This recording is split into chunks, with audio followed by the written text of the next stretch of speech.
ସମବାୟ ସମିତି ଦିବସ ଭାରତରେ ନଭେମ୍ବର 14 ଆରମ୍ଭ ହୋଇ ନଭେମ୍ବର 20 ଦୀର୍ଘ 7 ଦିନ ଧରି ଚାଲେ।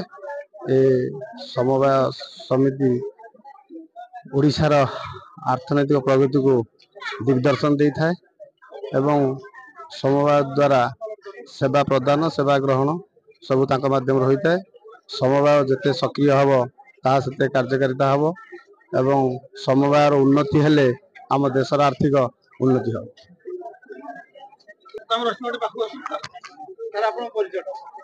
ମୋ ନାଁ ବିକାଶ ଚନ୍ଦ୍ର ନାୟକ, ଏଠି ସହକାରୀ ନିବନ୍ଧକ ଅଛି ଆନନ୍ଦପୁର ସର୍କଲ। ଆମର ଏ ଯେଉଁ ସମବାୟ ସପ୍ତାହ ପାଳନ ହେଉଛି 14 ନଭେମ୍ବରରୁ 20 ନଭେମ୍ବର ପର୍ଯ୍ୟନ୍ତ, ସେହି ଉପଲକ୍ଷେ ସମବାୟ ସପ୍ତାହ ପାଳନ ଅବସରରେ ଆମର ଏଠି ଗଣଦୌଡ଼ ହେଉଥିଲା।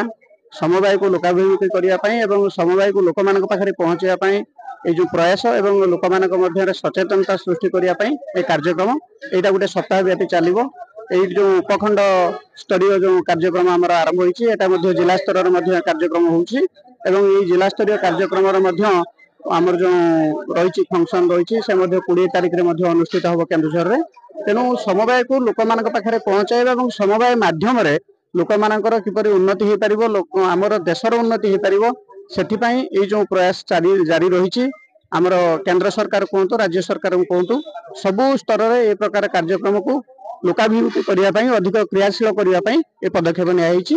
ତେଣୁ ଏହି ସମବାୟ ସପ୍ତାହରେ ନିଶ୍ଚିତ ଭାବରେ ଲୋକମାନେ ସମବାୟ ପ୍ରତି ଆକୃଷ୍ଟ ହେବେ। ସମବାୟର ଯେଉଁ ସୁବିଧା ସୁଯୋଗ ରହିଛି ସେଗୁଡ଼ିକୁ ମଧ୍ୟ ଲୋକମାନେ ଉପଭୋଗ କରିବା ସହିତ ସେଗୁଡ଼ିକୁ ମଧ୍ୟ ସେମାନଙ୍କର ଆର୍ଥିକ ଉନ୍ନତି ଏବଂ ସାମାଜିକ ସ୍ତରରେ ସେମାନଙ୍କର ଉନ୍ନତି ପାଇଁ ମଧ୍ୟ ବିନିଯୋଗ କରିପାରିବେ। ଆମର ଏଇ କାର୍ଯ୍ୟକ୍ରମଟି ଗଣଦୌଡ଼ ଯେଉଁ ହେଉଥିଲା, ଏହା ଆମର ଆନନ୍ଦପୁର ମହାବିଦ୍ୟାଳୟ ପାଖରୁ ଆରମ୍ଭ ହୋଇକି ଆମର ଯେଉଁ କେସିସି ବ୍ୟାଙ୍କ ଆନନ୍ଦପୁର ଶାଖାରେ ଏଇଟା ମଧ୍ୟ ଆଜି ସମାପ୍ତ ଘଟିଲା। ଅତିଥି ଭାବରେ ଆମର ଯୋଗଦାନ କରିଥିଲେ ଆମର ମାନ୍ୟବର ବିଧାୟକ ଆନନ୍ଦପୁର ଏବଂ ଉପ ଜିଲ୍ଲାପାଳ ମହୋଦୟ ଆମର ଆନନ୍ଦପୁର ଯୋଗଦାନ କରିଥିଲେ ଏବଂ ଫ୍ଲାଗ ଅଫ୍ କରିଥିଲେ ଏଇ ଗଣଦୌଡ଼କୁ।